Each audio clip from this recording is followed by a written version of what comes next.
Hi అండి. సలత్ అంటే పత్తూస కాదు, పత్తి అంటారు దీన్ని.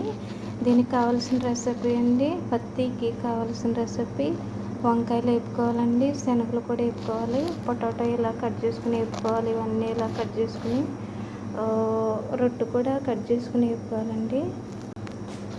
తర్వాత తగినంత పెరుగండి, నేను 3 ప్యాకెట్లు వేసుకుంటున్నాను, 3 బాక్సులు.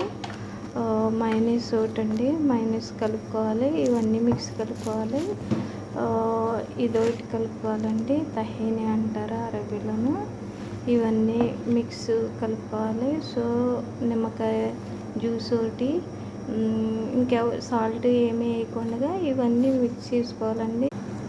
ఇలా మిక్స్ అయిపోయాకండి ఫస్ట్ వంకాయ ముక్కలు వేసుకోవాలి, తర్వాత రొట్టి వేసుకోవాలండి, కుస్బరా ఇలా వేసుకోవాలండి.